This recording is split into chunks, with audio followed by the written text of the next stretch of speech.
신규로 주택담보대출 받으시는 분들도 요즘에 조금 상반기보다 훨씬 비싸게 받으셔야 네. 돼요. 이렇게 되니까 규제한다는 얘기 나오죠. 정부에서. 50년 만기 대출 없애버릴 거야. 특례보금자리론 줄일 거야. 카뱅, 캐뱅 이런 거 줄일 거야. 이런 얘기가 나오니까 절대 이 사태가 해결됐다 이렇게 보기 어렵고요. 가계부채가 계속 늘어나니까 금리가 올라가는 상황을 감당할 수 없으니 그냥 참고 있는 거예요. 사실은. 그 수많은 우수한 젊은이들이 갈 일자리가 없어요. 이게 지금 중국에서 꾸준히 나타나고 있는 이 엄청난 청년 실업률인데 6월까지 21%를 공식적으로 찍었습니다. 청년이 21%가 실업자다. 5명 중에 1명은 논다는 얘기인데요. 우리가 뭐 우리끼리 하는 얘기지만 중국 통계는 약간 좀 그쵸 유연해서 실제로는 중국의 청년들이 2명 중에 1명은 쉬고 있을 거다. 이게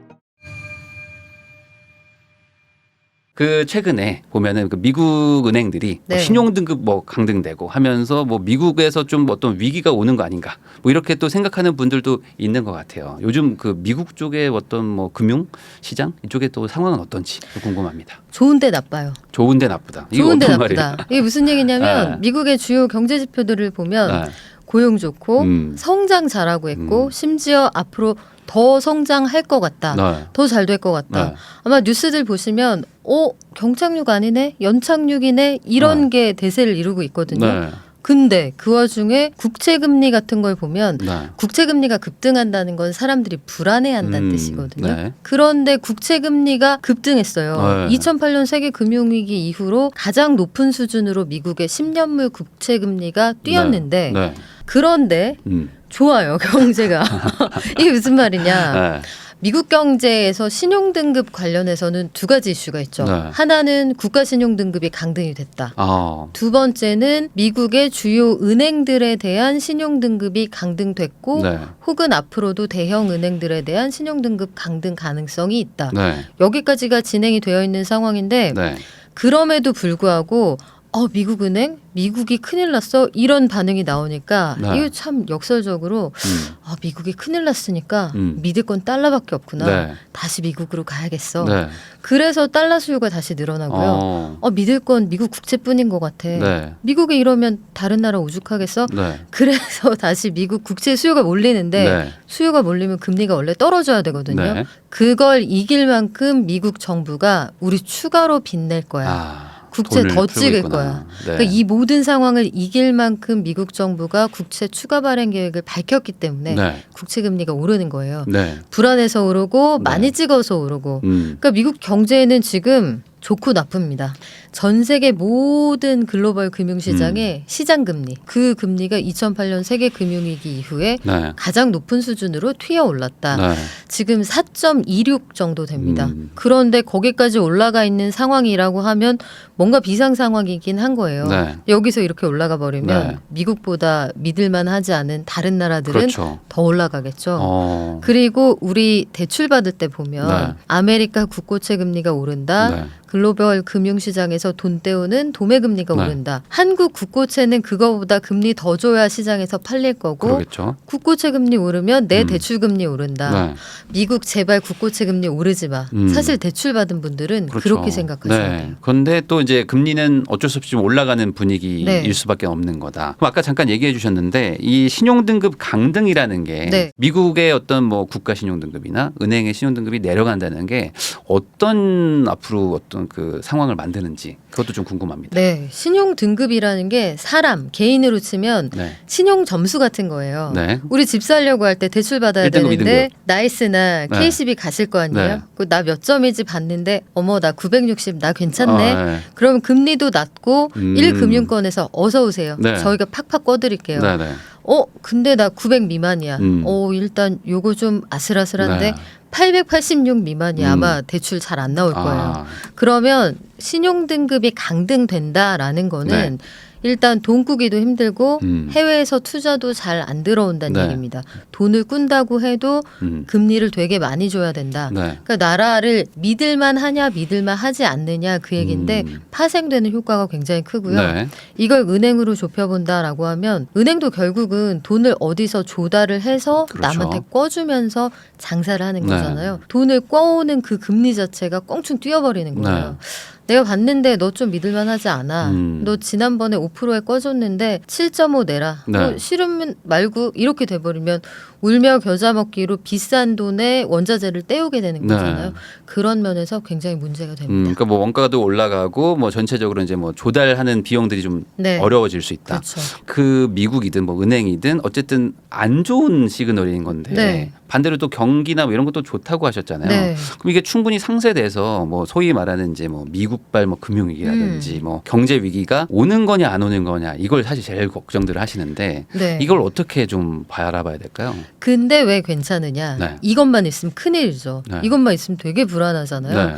아마 올 초에 그 실리콘밸리뱅크 사태도 그러니까요. 기억을 하실 텐데 그거 미국 중앙은행에서 급전을 막 집어넣고 큰형님들이 n분의 1 해서 옛날하고는 좀 달랐죠. 그죠. 네. 옛날하고 다르게 그냥 빠르게 수습을 그냥 네. 해버린 거거든요.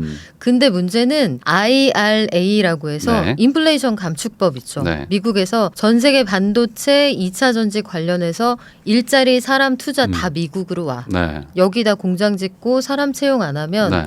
여기서 장사 못 해. 음. 그러니까 미국 경제에서 안 좋고 부실화된 부분이 분명히 있는데 네. 이걸 상쇄하고도 남을 만큼의 일자리와 돈이 미국으로 빨려 들어가고 있는 네. 거예요. 그래서 그걸 통해서 미국이 든든하게 버티고 있으니까 잘 생각해 보면 아니 미국이 금리를 이 정도 속도로 이렇게 빠르게 그렇죠. 이렇게 높게 올렸으면 네. 곡소리가 나야 되거든요. 네. 근데 미국 최근 지표 보면 소매 판매 괜찮아요. 네. 여전히. 네. 그리고 신규 주택 착공 수도 여전히 괜찮아요. 여전히 이 나라 왜 괜찮지? 보니까 남의 나라에서 가져오는 돈과 일자리가 너무너무 많습니다. 그러다 보니까 일자리가 없어져야 되는데 계속 늘어나네. 그리고 해외에서도 아직 코로나 때 나갔던 단순 노동의 이민자들이 충분히 들어오지 않았어요. 네. 그러니까 시장에서 수요하는 일자리는 여전히 늘어나고 있는 상황이고 그리고 충분히 인력은 공급이 안 되고 네. 근데 다른 나라에 그런 나라가 어디 있어요? 그렇죠. 투자 자체가 이루어지지 네. 않잖아요. 그러다 보니 이 나쁜 걸 다 퉁치고도 네. 괜찮을 만큼 미국이 정말 빨대로 쪽쪽 네. 빨아가고 있구나 이렇게 보셔도 무방합니다. 그러면 지금 미국은 뭐 불안불안하지만 여전히 좀 안정적으로 좀 좋을 수 있는데 네. 반대로 나머지 국가들은 되게 힘들어진다. 이렇게 그쵸. 봐도 되는 건가요? 그렇게 되게 힘든 나라 중에 하나가 바로 중국입니다. 중국. 중국의 경우에는 앞서 미국은 일자리도 생기고 투자도 많아요 말씀을 드렸는데 네. 중국의 경우에는 올해 2분기에 외국인 투자가 네. 통계 내고 가장 높은 수준으로 줄어들었어요. 네. 외국인 투자가 87%가 감소했는데 이게 20 몇 년 사이에 가장 큰 폭으로 줄어든 겁니다. 늘어나도 시원치 네. 않은데 그렇죠. 최근 들어 중국 얘기 아마 많이 들어보셨을 텐데요. 네. 중국의 경우에는 일단 물가가 안 올라요. 그러니까 오히려 막 인하 막 물가 빠지더라고요. 그러니까요. 네. 소비자 물가 빠지고 생산자 물가 빠지는데 네. 이 난리 북새통에 네. 남들은 다 물가 때문에 그러니까요. 난리인데 네. 근데 물가가 떨어지면 개꿀? 이럴 수도 있지만 네. 물가가 떨어진다는 건 사실 굉장히 심각한 신호입니다. 그러니까 온 나라에 기력이 없다. 완전 나라가 네. 진이 빠져 있는 상태다. 이렇게 보시면 되는데 네. 중국은 왜 진이 빠졌을까? 네. 미국이 망치로 지금 몇 년째 때리고 있잖아요. 있으니까. 그 부위가 환부가 점점 늘어나고 있는 거예요. 그리고 점점 때리면서 미국이 엄포를 놨죠. 중국하고 사이좋게 지내고 중국에 투자하고 공장 지으면 너희들도 이렇게 될 수 있을 텐데 다 빠져나갑니다.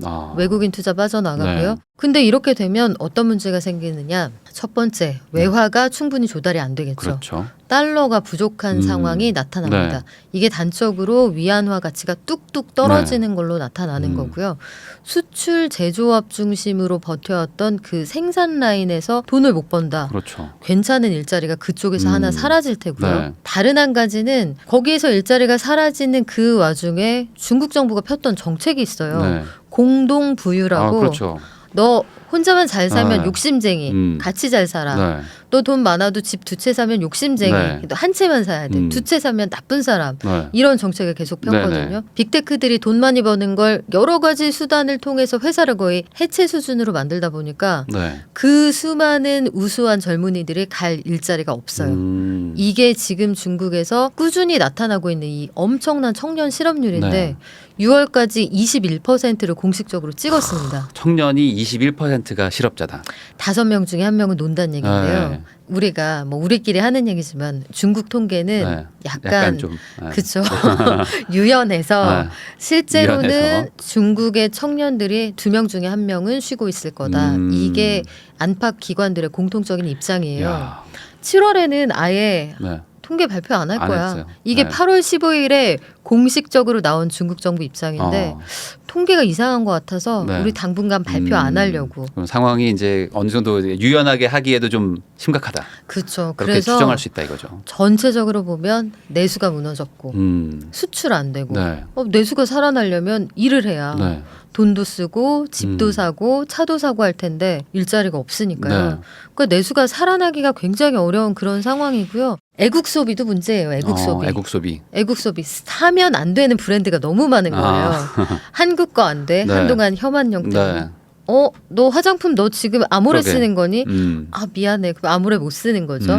너 지금 우리나라 그 신장 위구르 그 인권 문제 지적한 그 나이키 회사 거기 거 신발 신는 건 너 안 돼. 그럼 나이키 못 신어. 그럼 리밍으로 갈아 신어야 되고 안 되는 게 너무 많다 보니까 그냥 전반적으로 내수 위축, 수출 안 돼. 그럼 중국은 지금 어찌 보면 완전히 악순환의 고리에 지금 들어가 있는 거라고 봐야 될까요? 맞아요. 그래서 중국이 이럴 때 항상 그 타겟책으로 펴온 게 부동산 정책이에요. 근데 지금 부동산도 지금 상황이 안 좋다고 지금 기사들이 막 나오는데. 맞아요. 부동산 정책을 통해서 그동안은 어떤 방식으로 일어났느냐.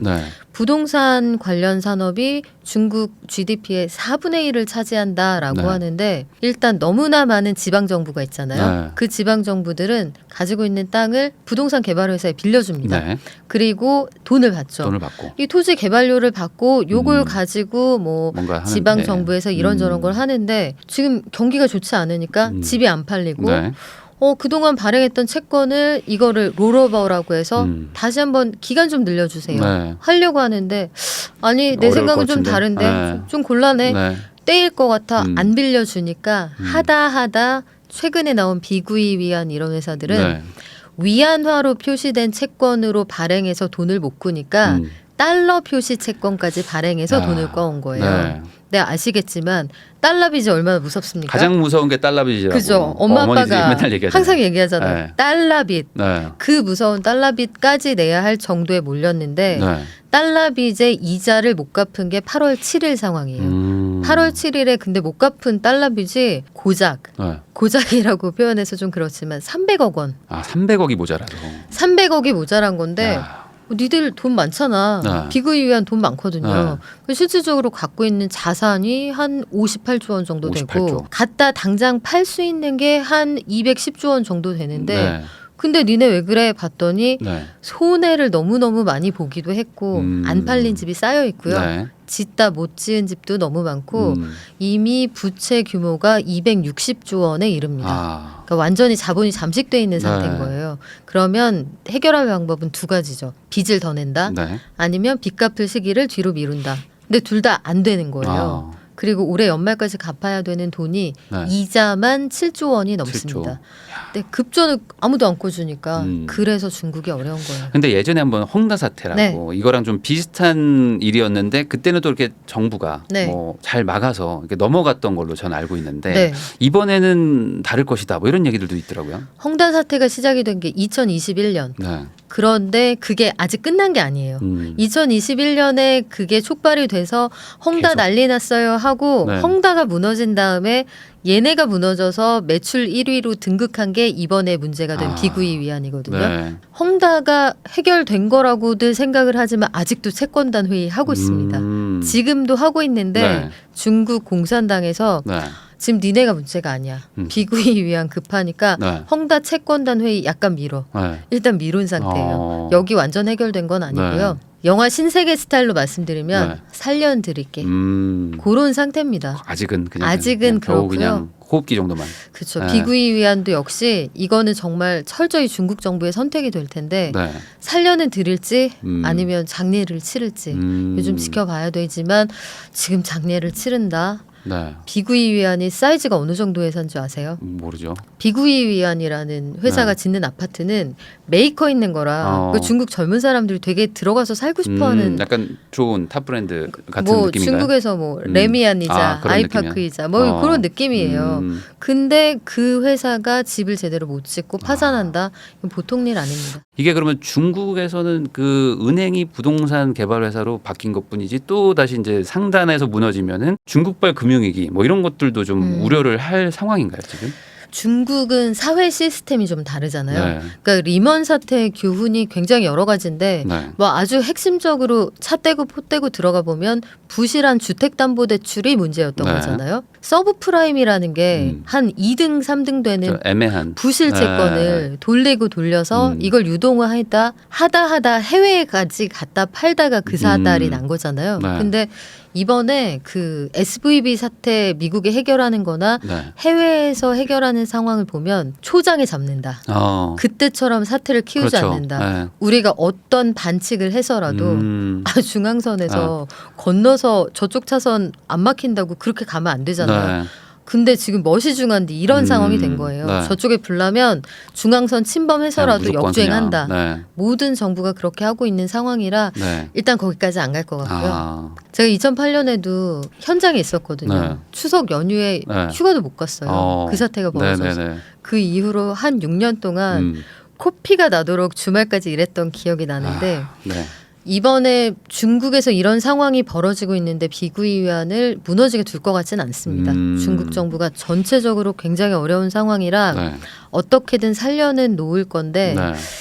이게 장기적으로 중국 경제에 좋을 건지는 모르겠어요. 그러면 이제 중국은 결국에 뭐 살려는 준다고 하더라도 네. 이것도 잠깐 이제 임시 방편이라고 하면은 아까 말씀하신 것처럼 어떤 이런 문제가 되는 거를 부동산으로 해결해 왔던 중국 정부가 부동산으로 해결이 또 안 된다면 당분간은 뭔가 이게 어떤 타겟책이 보이지는 않는 상황일 수도 있겠네요.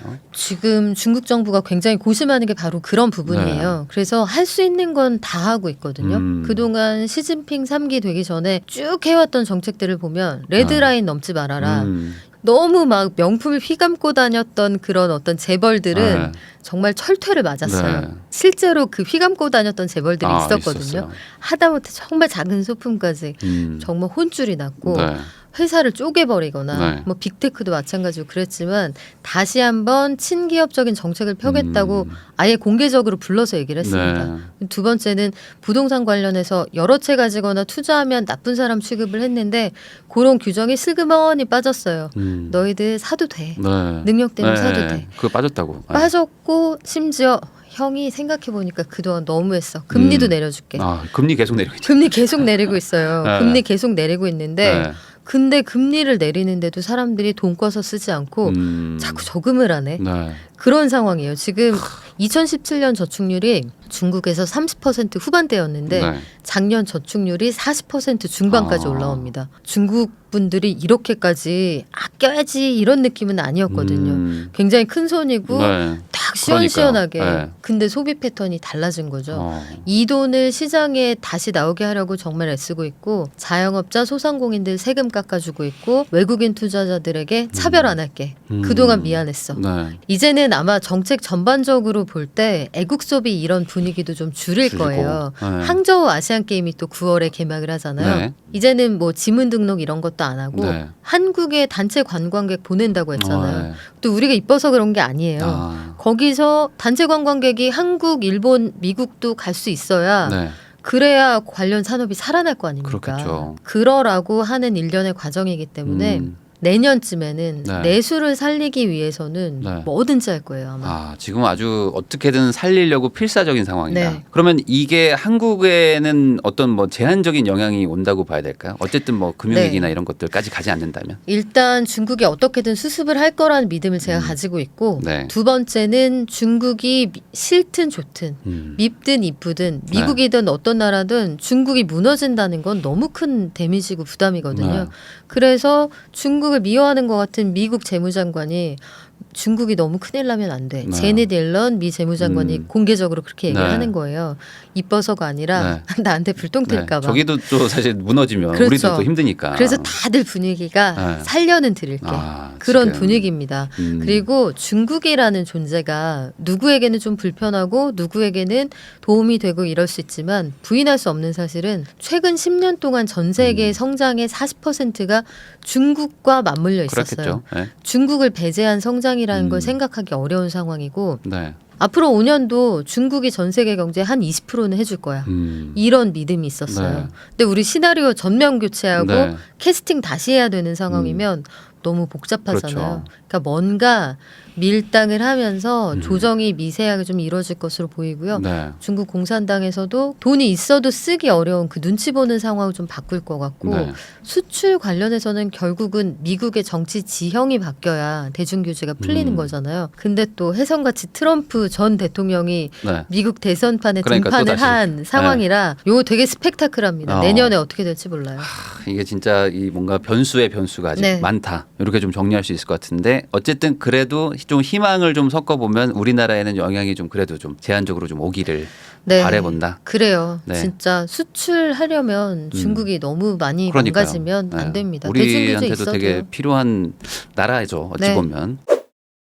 또 7월에도 미국에서는 또 금리를 오히려 인상을 하고 또 아직 한 번 더 남았다. 뭐 이런 얘기도 계속 하고 있는 와중이란 말이죠. 그러면 지금 한국의 입장에서는 그 미국이 어떻게든 금리를 유지를 하든 뭐 낮춰줘야 우리도 좀 뭐 여력이 있는 상황인 건지 아니면은 뭐 미국이 금리를 계속 올려도 아직은 좀 버틸 만한 상황인 건지 뭐 이런 것도 좀 궁금하거든요. 사실 우리가 계속 동결을 했잖아요. 최근에 4연속 동결을 한 건 그럴 수 있어서가 아니라 그래야만 하기 때문에. 어쩔 수 없다. 어쩔 수 없이. 뭐 이런 거예요. 우리가 만약에 아이가 아프다고 치죠. 우리 애가 그동안 치킨 같은 거 너무 많이 먹어서 아이 똥배 나왔네. 근데 그 운동을 시켜서 건강하게 만드는 거는 안 아플 때 하는 거죠. 그렇죠. 근데 지금 뭐 열이 39도 40도 펄펄 끓는데 살찐 게 됐습니까? 그렇죠. 사람이 살고 봐야지. 한국 경제가 그래요. 그러면 지금 이 상황은 겨우겨우 지금 하루하루 그냥 지금 살고 있는 몸이 아픈데 그냥 버티고 있다. 그렇잖아요. 지금 열 떨어질 때까지. 한번 생각해 보세요. 지금 일단 물가 체감 물가 많이 안 떨어졌고 그러니까 지표상의 물가는 떨어졌죠. 왜냐하면 비교한 2%대 거의 뭐 왔다 이런 얘기도 있는데 1년 전 같은 달하고 비교하니까 1년 전 그때 우리 이미 많이 올랐는데 너무 힘들었으니까. 근데 다시 올라가는 것 같아요. 석유류 가격, 기름 최근에 넣어 보시면 리터당 1,700원. 저 전기차 탑니다. 미안해요. 농담입니다. 사과할게요. 타긴 타는데 요즘 막 2,000원 막 넘어가고 그러더라고요. 1,800원 넘어서 이제 2,000원 간다는 얘기가 나올 정도고 하반기 식품 물가 우리 폭염 태풍 지나면서 수박 한 통에 3만 몇천 원 도매 가격이 3만 원이요? 도매 가격이. 그래서 요새 수박 주스가 없는 거예요. 팔아봤자 안 남으니까. 그 정도로 물가는 여전히 체감하는 상황은 그렇고 금리도 여전히 높잖아요. 보시는 분들은 내릴 때 되지 않았어? 이렇게도 생각하실 텐데 물가가 너무 높아요. 여전히. 그래서 그 상태에서 유지가 되고 있는데 물가 수준이나 이런 거 생각하면 더 올려야 된다는 얘기도 있습니다. 사실은. 그리고 미국이 여전히 우리나라하고 기준금리 차이가 큰 상황에서 환율이 다시 되게 많이 올라가고 있거든요. 지금 말씀드리고 있는 8월 17일 기준으로 봐도 환율이 어제 오늘 너무 많이 올랐어요. 환율이 지금 1,340원까지 다시 올라갔거든요. 5월 이후에 가장 높은 수준입니다. 그러니까 전체적으로 볼 때는 사실 금리 올려야 자연스럽지만 가계부채 어쩔? 가계부채. 그리고 새마을금고 사태 진정된 것 같죠? 안 진정됐어요. 아직 아니에요. 왜냐하면 일단 그 회장 그 구속 관련해서 다시 한번 구속영장 청구한다. 뒷돈 받았다. 그냥 개인 비리라고 보기에는 그 회사가 도대체 어떻게 운영되고 있었느냐. 너무 불투명하니까. 들여다봤을 때 무슨 일이 있을지 겁난다는 반응이 하나 있고요. 뱅크런 사태가 벌어졌을 때 새마을금고가 대응했던 방식 때문에 우리 대출금리가 다 올랐어요. 그때 당시에 새마을금고가 다 줄 서서 내 돈 주세요 하면 급전 줘야 되니까 뭘 갖다 팔아야 줄 거 아니에요. 그동안 금고가 사놨던 국채, 회사채, 은행채 시장에 7월에 엄청 갖다 팔았거든요. 네. 하루에 2조 원어치 갖다 팔 네. 적도 있어요. 네. 그러면 금리가 오르겠죠. 네.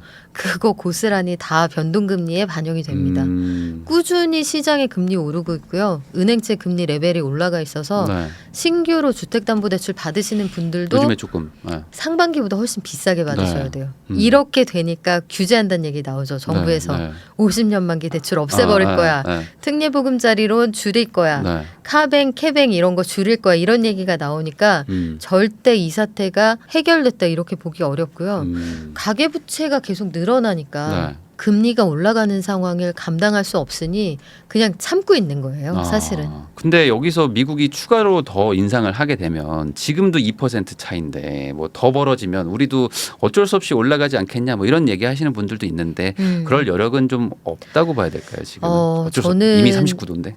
이미 39도라 그럴 여력이 없다고 보고요. 네. 다른 한 가지는 미국도 더 올릴 여력이 없다고 생각해요. 미국은 고정금리로 대출을 받아서 뭐 30년씩 금리가 똑같잖아요. 네. 그런데 미국이 지금 중앙 정부에서 빌려주는 그러니까 기금에서 빌려주는 주택담보대출 금리가 7%예요. 7%. 이게 서민용 대출 금리가 그들이 최근에 임금이 많이 올라갔기 때문에 어느 정도 네. 감당을 하고 있는데 여기서 더 오른다. 이거 감당할 수 있을까요? 네. 제가 보기엔 미국도 정말 아슬아슬하게 네. 다른 나라 거 빼앗아 와서 지금 간신히 버티고 있는 건데 네. IRA를 한다고 해도 지금 투자할 만큼 했고 보낼 만큼 보냈잖아요. 네. 여기서 뭐 추가로 여기서 더 할 수 네. 있는 여력이 많지는 않을 거거든요. 미국도 으름장만 계속 놓는 상황이 되지 않을까. 네. 저 9월 전망을 두고 시선이 엇갈리기는 하는데 네.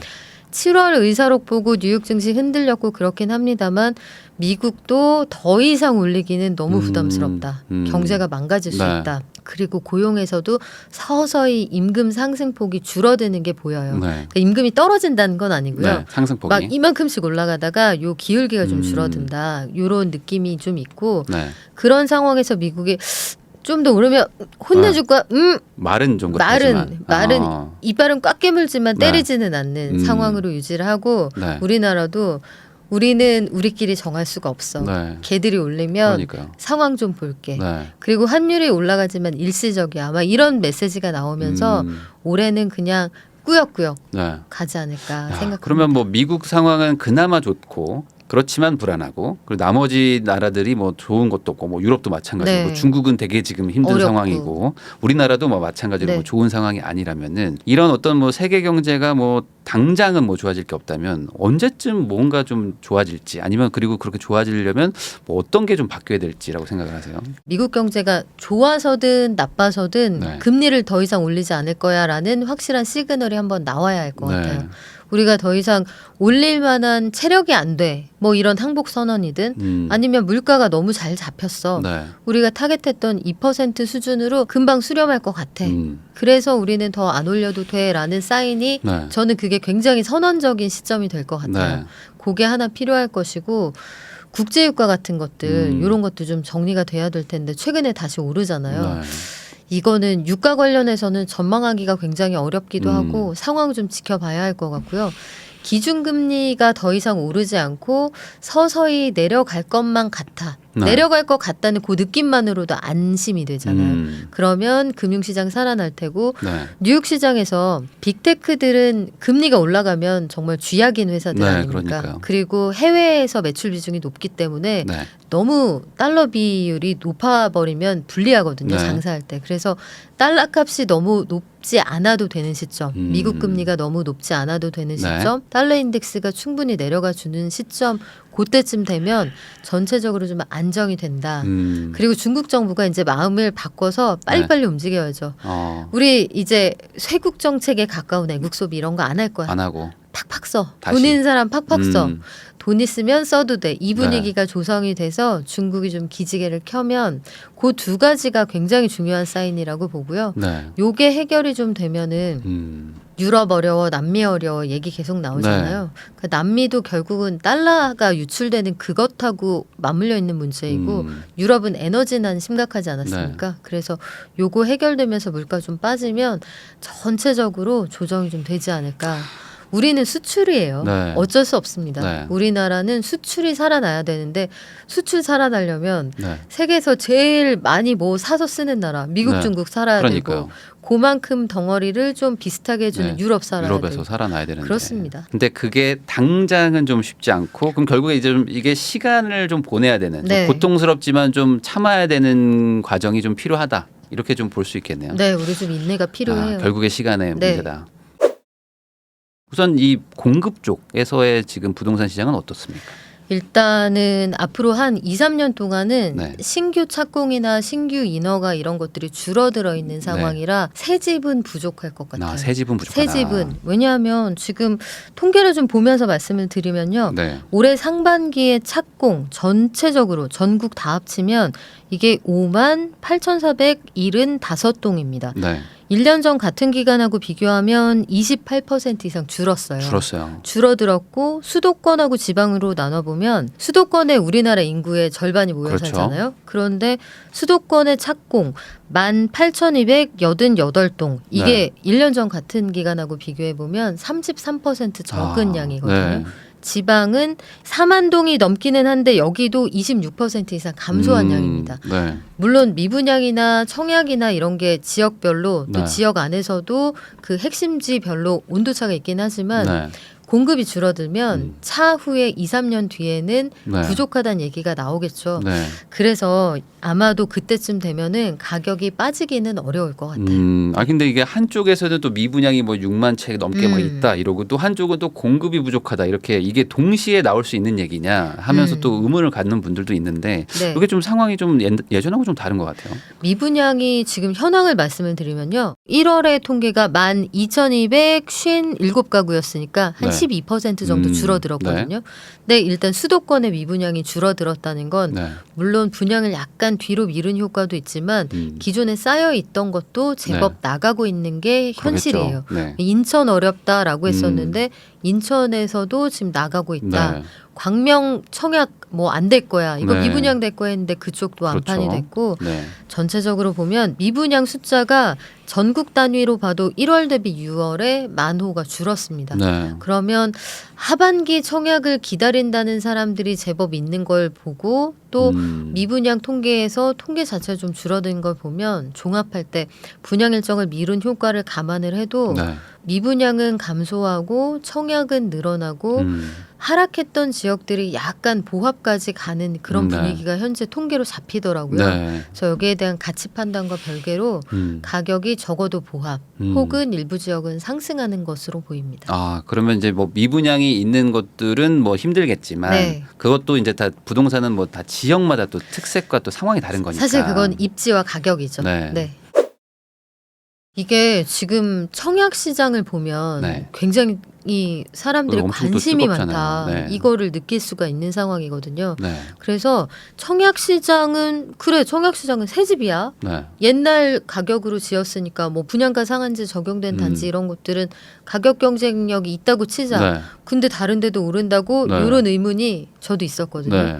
근데 이쪽이 이렇게 분위기를 끌고 가버리니까 전체적으로 키 맞추기가 좀 이루어지는 것 네. 같고 아마 대전제는 금리가 지금보다 올해 연말 내년 초가 더 어쨌든 높지는 않을 것이다. 여기가 상단이다. 그렇게들 생각을 하시는 것 같아요. 그러니까 지금 내가 빌려가지고 감당할 수 있는 수준이라면 앞으로 좋아지겠지라는 네. 어떤 기대 심리가 어느 정도 반영이 돼 있다. 네, 그런 것 같습니다. 그러면 여기서 금리를 뭐 더 올리지 못하는 상황이라면 당분간은 뭐 이런 분위기가 갈까요? 아니면 잠깐은 그럴 수 있지만 또 이게 수요가 또 없어지면 어느 순간 또 이제 거래량이 다시 줄고 뭐 시장이 좀 약간 좀 냉각기가 올 거다 뭐 이런 얘기 하시는 분들도 있으니까. 글쎄 저는 거래량이 상반기에 사실 제법 많았거든요. 네. 그러니까 상반기에 거래량이 절대량이 많았다는 게 아니라 네. 상승폭이 제법 가파른 시기들이 있었어요. 네. 2월에 우리 서울의 아파트 실거래가지 수를 보면 네. 여기가 바닥이야 이렇게 판단하셨던 분들이 많은 것 같습니다. 네. 실거래가지 수가 2월에 2.1% 그러니까 이게 상승폭이 컸고 7월에 다시 내려가겠지만 6월에 다시 한번 2%를 찍었거든요. 그러면 1월부터 6월 사이에 급매 혹은 굉장히 많이 떨어졌던 물건들이 네. 종전 대비 좀 오른 가격에 판매가 되었고 네. 요걸 지켜보셨던 분들이 네. 오름세구나. 아, 이거 좀 뭔가 분위기 바뀌었구나. 그래서 네. 청약 시장이 다시 뜨거워지는 것 같고 요걸 보면서 상반기에 거래들이 제법 됐잖아요. 네. 근데 아마 7월에는 서울 아파트 실거래가 지수가 지금 잠정이기는 한데 네. 대략 0.27까지 내려갈 거예요. 그러니까 오르긴 오르는데 거의 좀 조금 미미하게 오른다. 네.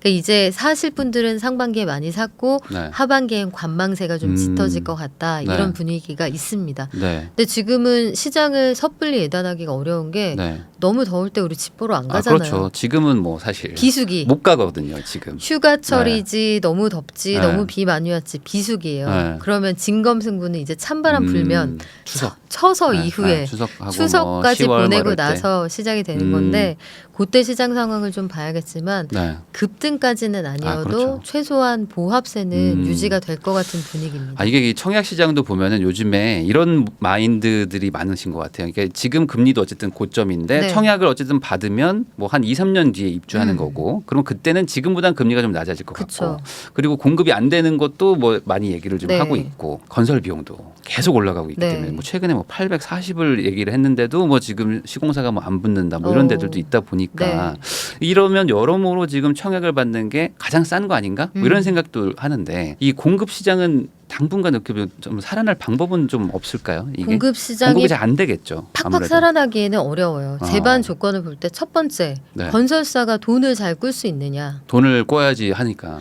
돈을 네. 꿔야 되는데 네. 돈을 많이 꾸기에는 금리가 지금 너무 비싸다. 네. 지금 최우대 금리로 빌린다고 해도 네. 내가 2년 전에는 이거 절반보다 그렇죠. 낮게 빌렸는데 네. 본전 생각이 날 테고 금리가 2배 올랐는데 말씀하신 것처럼 원자재 가격이 많이 올랐어요. 네. 그러니까 그걸 분양가에 다 반영하는 게 이게 양심상 할 일이야? 여기에 네. 대한 가치 판단은 별개로 하고 네. 분양가에 들어가는 원자재 가격이 오른 건 사실입니다. 뭐 시멘트 가격, 철근 네. 가격 올랐고 인건비도 올라갔고 이런 것들을 종합하면 건설사 입장에서는 계산이 안 나오는 상황이죠. 네. 그래서 공급이 또 어렵고. 그렇죠. 네. 그리고 건설사가 만에 하나 우린 그럼에도 불구하고 네. 모험을 한번 해볼게. 공사를 해볼게라고 해도 누가 돈을 꺼줍니까? 요즘 같은 하기도. 시기에 네. 그런 거 돈 주로 꺼줬던 데가 바로 새마을금고인데 네. 새마을금고가 그런 PF에 돈 많이 꺼줬다가 감당 안 돼서 네. 돈 떼인다고 해서 난리가 났던 게 뱅크런 사태잖아요. 네. 이거 어떻게 해결을 하는 것처럼 미봉하는 것처럼 보이지만 네. 이거 열어보면 네. 생각보다 심각할 수 있다는 얘기가 있고 여러분 아마 새마을금고 그 거래하시는 분도 안 하신 분도 계시겠지만 평잔이 1억 원 미만이면 아마 네. 그 문자가 잘 안 가는데 금고끼리 조용히 합쳐버리는 경우가 있어요. 아. 서울에도 있습니다. 네. 근데 그거를 평잔 대비해서 네. 한 1억 원 이상 가지고 계신 고객님들한테만 저희 합쳐도 될까요? 이렇게 문자를 보냈다는 거예요. 네. 소액을 가지고 계신 분들은 알지도 못하는 새 그냥 합쳐지고. 합쳐버리는 경우들이 왕왕 있다고 합니다. 그러니까 새마을금고가 끝난 거 아니다. 네. 그러니까 합친다는 것 자체가 이제 어디 하나 부실하기 때문에 그쵸. 이제 우량한 데랑 합치는 제가 저 거죠. 혼자 어려우면 네. 대표님하고 합쳐서 저 키 170 되고 싶은데 저 혼자는 힘들잖아요. 네. 우리 합쳐서 평균 에버리지로 한 175. 중간으로. 그렇죠. 그러니까 한쪽이 부실한 거를 우량과 섞어서 그쵸. 평균화하는 그런 그런 작업을 거죠. 하는 거죠. 또 한 가지는 PF 대출 많이 해서 한동안 재미 봤던 게 증권사인데 네. 증권사도 PF 관련해서 연체율 되게 높거든요. 근데 증권사에서 그거 하라고 할까요? 그러니까요. 그리고 돈이 없어요. 네. 증권사가. 네. 증권사 돈이 있어야 꺼주는데 네. 증시 안 좋죠. 그러네요. 개미들 많이 빠져나갔죠. 증권사들이 IPO 같은 것들로 돈을 버는데 지금 뭐 그게 좋은 그것도 안 상황도 되고. 아니고 네. 꺼올 돈도 없고 꺼주지도 않는다. 네. 그런 상황이에요. 그 하반기 그리고 내년 상반기에 사실 그 중요한 또 정치 이벤트가 있지 않습니까? 네, 또 총선도 총선. 있는데 이 총선과 어떤 부동산의 어떤 관계 보통은 어떻게 움직이던가요? 이게 총선은 사실 지역 이슈잖아요. 네. 지역 이슈라서 전국구 단위의 어떤 정책을 내놓기는 사실 좀 부담스러워요. 아 그렇죠. 시장이 뒤집힐 만한 큰 명제를 네. 여도 야도 들고 나오긴 어려울 텐데 아마 총선에서 주요 지역구 있잖아요. 네. 주요 지역구에 접전에 막 이런 빅마우스들이 거. 이제 제가 용산하고 얘기했는데 우리 요렇게 될 거예요. 그러니까 이런 것들을 종합해서 그림을 그려보면 얼기설기 아마 정책 윤곽이 나오지 않을까 싶거든요. 근데 지금 일단 현장에서 여야가 극명하게 대치되는 게 보유세 부담을 많이 줄이는 것들 이런 것들 관련해서는 여전히 논란이 있는 부분이 있고 또 분양가 관련해서도 분상제 사라지니까 뭐 한 해 끝까지 올라가네 이런 부분이 있고 분양을 해서 반드시 가서 살아야 돼? 실거주 의무 폐지 이거 그러니까요. 아직 결론 난 거 아니에요. 그게 또 결론도 안 되고 지금 이게 법이 정리가 안 돼서 시장에는 폐지될 것처럼 얘기가 돼 있지만 전매는 되는데 실거주 의무 폐지는 정리가 안 됐잖아요. 그러니까 집은 팔았지만 실거주는 해야 되는 뭐 이상한 상황이잖아요. 그래서 이런 것들이 하나도 정리가 안 돼 있어서 이게 비단 이제 강남 이슈가 아닐 거예요. 분양 대규모로 이뤄진 강남부터 시작해서 자양동도 있고 이문동, 휘경동, 그렇죠. 뭐 둔촌 다 있잖아요. 이쪽에서는 이런 게 굉장히 표심을 가를 이슈가 되기 때문에 여당의 빅마우스들이 뭐라고 하는지 야당의 빅마우스가 뭐라고 하는지 요거 아마 유심히 보셔야 될 겁니다. 그러니까 앞으로는 아마 지금은 좀 모르겠지만 아마 추석 이후 뭐 이럴 때부터는 아마 정책적인 뭐 이런 것들도 많이 나올 것 같고 지역 공약 같은 것들 좀 나오면서 또 지역마다 좀 많이 좀 움직임이 좀 달라질 것 같기도 한데 뭐 큰 틀에서는 이런 걱정도 하시는 분들도 있더라고요. 이제 총선 전에는 뭐 크게 뭐가 바뀌지는 않을 것 같다. 이 부동산 어떤 그 대세적인 정책 같은 것들 그거에 대해서는 좀 아무래도 여야가 다 부담이 있겠죠. 부담이 있죠. 이게 대선이라면 제가 이쪽으로 끌고 갈게요. 하겠습니다 하는데 총선은 아까 대전제로 말씀드린 것처럼 부자당이야? 부자들 미워하는 당이야? 이렇게 되면 아예 절반을 적으로 돌리고 시작하는 거니까 그렇게 선거 전략을 짤 수는 없잖아요. 그래서 아마 큰 정책은 안 나올 거고 지역별로 이슈가 될 텐데 그걸 모아서 아마 기자들이 얘기가 되게 장편 드라마를 하나 쓸 거예요. 그러면 거기에 대해서 실력 있는 혹은 권력을 가지고 있는 사람들이 코멘트를 하겠죠. 그걸 가지고 분위기를 캐치할 수가 있겠지만 누가 뭐라고 하든 한마디 나올 때마다 시장이 굉장히 들썩이는 이슈가 될 수 있을 거예요. 그럼 이렇게 좀 정리해 보면은 이제 아까 말씀하신 것도 이제 뭐 그 상승률도 조금 뭐 좀 낮아지고 있는 것도 있고 뭐 거래량도 뭐 살짝 뭐 줄어들 수도 있고 아까 말씀하신 것처럼 뭐 정책적으로 정치적으로도 너무 많은 뭐 변화를 서로 원하지 않는다면은 하반기는 좀 그래도 좀 이렇게 조용하게 아무래도 뭐 급등이나 이런 거나 급락이나 이런 거 없이 그냥 이대로만 갔으면 하는 마음으로 좀 가지 않을까. 이럴 수도 있겠네요. 최소 보합. 최소 보합 정도. 전체적으로 보면 이제 하락은 멈췄다. 이거는 확인이 되는 것 같거든요. 그래서 하락은 멈췄는데 지역별로는 약간 온도차가 있고 지역 내에서도 이제 그 동네의 중심지는 올라가는 추세가 조금씩 엿보여요. 그래서 수도권 중심으로 해서 적어도 보합은 유지가 될 것 같은. 그럼 여기서 이제 또 하반기에 또 하나의 또 뭐 이슈가 사실 뭐 이제 많은 분들이 알고 계시는 어떤 역전세.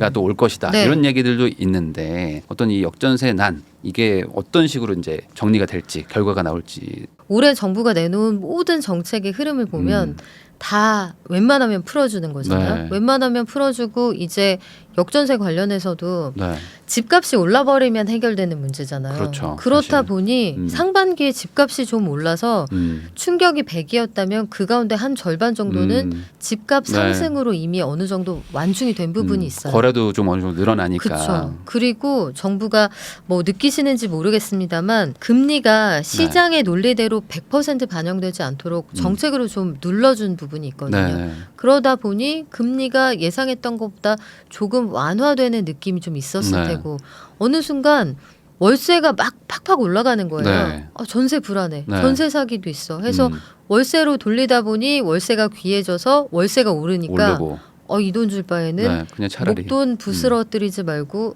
좀 낮은 이자로 전세 들어가지. 전세 수요가 다시 생기고 있고 또 한 가지는 전세 사기 대책이 어쨌든 나오고 있고 그리고 기존에도 아파트 시장에서는 전세 사기가 그다지 많지는 않았고 그러면 전세 수요 자체가 좀 살아나고 집값이 뚝 떨어져서 문제가 됐던 거잖아요. 역전세난이. 근데 이게 약간 올라가서 좀 받쳐주고 마지막으로 정부가 정책으로 DSR 규제를 약간 어쨌든 풀었죠. 약간 풀어서 집주인한테 내줄 돈을 꿔줄게. 이렇게 나오니까 이 시장이 정책의 영끌하는 시장인 것 같아요. 사실은 집을 사지 않아도 우리나라의 거의 한 절반 정도 되는 분들은 이제 무주택자 분들이시니까 그쵸. 이런 분들은 전세가가 오르는 게 사실 더 좀 체감이 더 많이 될 수도 있잖아요. 네. 앞으로 뭐 하반기, 뭐 내년 상반기 정도에 또 전세 시장의 움직임은 어떻게 될 거로 보세요? 전세가 이미 1월 대비해서 조금 올랐어요. 네, 통계가 좀 이제 반등해서 이제 상승으로 뜨는 데가 있더라고요. 그게 뭐 예를 들어서 송파에 뭐 헬리오시티 네. 같이 대단지가 있잖아요. 네. 거기가 아마 10,000세대 정도 될 텐데 지난 1월 대비해서 5월, 6월에 체결된 전세 실거래가를 보니까 한 2, 3억이 올랐더라고요. 전용 84제곱미터를 기준으로 말씀드리면.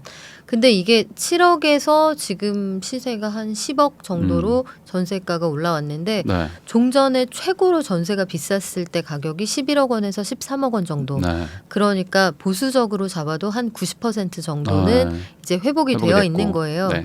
근데 앞서 말씀드린 것처럼 집주인 가운데 이제 내가 여력이 있다. 네. 그런 분들은 이거 최근 들어서 보니까 월세 수요가 있으니까 아유 전세 말고 네. 나는 월세로 돌릴래. 여력이 있는 분들은 월세로 돌리니까 네. 그만큼 전세 물량이 사라졌을 네. 테고 전세 싫어했던 분들 가운데에서 금리 올라가니까 빠져나갔다가 다시 내려가니까 나 전세할래. 네. 수요가 들어오니까 전세를 원하는 사람은 조금 늘었는데 늘어나고. 전세의 공급 물량은 줄어든 거잖아요. 네. 그리고 빌라 등에 대한 불안감이 있기 때문에 그쪽으로 빠지셨던 분들도 네. 아파트 전세 시장으로 넘어오실 테고 이런 걸 종합하면 전세는 귀해지고 수요자는 늘어나고 네. 가격은 뭐 우상향할 수밖에 없을 것 같습니다. 그럼 이런 상황에서 이제 뭐 그러니까 역전세기 나오던 게 이제 몇 달 전인데 또 갑자기 또 전세가 또 올라간다니까 좀 당황하는 분들도 많은데 요즘 그냥 뭐 최근 한 1, 2년이 말이 부동산이지 전혀 그런 느낌이 아니라 막 확 바뀌는 느낌이. 그렇죠. 부동산은 나요. 원래 네. 안 움직이는 자산이라 몇 년씩 뭐가 이렇게 좀 부동산인데 그래야 되는데. 동산이에요. 그러니까 요즘에는 뭐 그냥 한 두세 달 차이로 확 바뀌는 게 네. 앞으로도 점점 뭐 이게 그러다 보니까 더 변수나 이런 것들을 예측하기도 좀 어려운 것 같기도 하고 그런 것들도 좀 감안을 하셔야 될 것 같습니다. 그러면 이제 마지막으로 그 무주택자분들이든 1주택자분들이든 네. 어떤 시그널을 좀 잘 보고 있어야지만 좀 내가 좀 판단하는 데 좀 도움이 될 거라고 생각하십니까? 일단은 금리 네. 관련해서 네. 지금은 아직도 금리 얘기를 계속 하잖아요. 네. 금리 올릴 거야 말 거야? 어떻게 될 것 같아? 네. 미국은 어떨 것 같아? 이런 얘기가 뉴스에 더 이상 나오지 안 나오면, 않으면 이제 금리 이슈가 사라졌구나. 네. 금리 부담이 사라진다는 건 부동산 시장에서는 움직일 수 있는 여력이 생긴다는 뜻이잖아요. 네. 금리 뉴스가 사라지는 그 순간부터는 네. 나는 이제 좀 봐야겠구나. 이제 방향성이 어느 정도 정해지겠구나. 그렇죠. 그리고 아마 오늘 저희가 나눈 이야기에서도 공감이 되는 부분도 아닌 부분도 있으실 거예요. 네. 집값이 너무 비싸고 집값 좀 떨어져야 돼. 네. 여기 대전제에는 아마 다들 공감하실 텐데 그와 별개로 네. 현상적으로 오르고 있는 것들은 또 포착이 되거든요. 네. 근데 우리 동네는 안 올랐는데 네. 이럴 수 있죠. 그럴 수 충분히. 있죠. 동네별로 순차적으로 올라가고 수도권 먼저 오르고 지방도 예컨대 대구다. 수성 먼저 올라가고 네. 이런 식이거든요. 그래서 내가 사는 동네 말고 대장주가 어떻게 움직이는지를 보셔야 돼요. 네. 그래서 강남 3구 오르면 경기 수도권 오르고 그 아래로 올라가고 네. 5대 광역시의 주요 지역이 올라갑니다. 올라가고. 그래서 그 동네 대장주들의 흐름이 어떻게 되는지를 일단 보셔야 네. 시장을 좀 객관적으로 보실 수 있을 것 같고 네. 2, 3년 뒤는 지금보다 분양가는 뭐 무조건 올라가는 거고 분양가가 올라가면 네. 인근의 구축들도 영향을 받는다. 네. 금리 부담이 줄어드는 순간에는 시장 상황이 어떻게 가는지 보시고 네. 적정 가격이 있으면 매수해서 인플레이션을 해지하는 게 필요하죠. 그러니까 집을 갖는다는 게 누구에게는 투기고 누구에게는 투자이겠습니다만 네. 가장 중요한 건 물가를 이긴다는 측면에서 실물 자산이니까. 내가 벌어서 이기기에는 네. 나 되게 열심히 일해서 다 저금만 해서 이길 거야 하기에는 네. 물가라는 녀석이 힘이 세잖아요. 그렇죠. 젊은 분들 특히 젊은 분들은 영끌은 안 돼요. 영끌하면은 인생 지금 아직 뭐 너무 이자 부담도 너무 세고. 피폐해지고 이게 될 것 같아로 들어가시면 안 되고 보수적으로 네. 최악의 경우에 이럴 수도 있어까지 가정한 다음에 금리 부담이 좀 줄어들고 시장이 어느 정도 움직여 서울의 평균 거래량이 한 5천 건 돼 이러면 시장이 회복했다는 뜻이니까 이런 것들 보시고 뭐 청약 뭐 하실 수 있으면 해보시는 거 좋죠. 근데 청약이 기존의 로또였는데 이제 로또 아닐 수 있습니다. 로또까지는 이제 예, 아닌 이제는 게, 그냥 그 동네 가격 수준까지 올라와 있어요. 다만 나는 신축이고 이 친구들은 구축이야. 그런 메리트가 있는 거니까 그거 잘 따져 보셔야 되고요. 이자 부담을 감당할 수 있느냐. 뭐 영끌은 절대 권하지 않습니다. 다만 1주택을 가지고 물가를 이기겠다. 해지하겠다. 뭐 이런 부분은 저는 나쁘지 않다고 봐요. 네. 그러니까 결국에 이제 이런 좀 혼란스러운 상황과 변수들이 많이 있지만 그럼에도 불구하고 뭐 중요한 거는 사실 뭐 집이라는 거는 뭐 투자 이전에 어쨌든 우리의 뭐 거주지이기도 하니까 이제 필요하신 분들 그리고 뭐 내가 꼭 지금 뭐 사야 되는 분들이라면 감당할 수 있느냐 이 기준으로 우선은 이제 선택을 하시면 좋지 않을까 이렇게 좀 정리해 볼 수 있을 것 같습니다. 오늘은 박연미 경제평론가님을 모시고 하반기 경제 이슈부터 내 집 마련 뭐 타이밍을 뭐 보는 방법 그리고 어떤 시그널을 봐야 되는지 알아보는 시간을 가져봤습니다. 시청해주신 여러분들께 다시 한번 감사하다는 말씀 전하면서 평론가님과 저도 인사 나누겠습니다. 오늘 고생 많으셨습니다. 고맙습니다.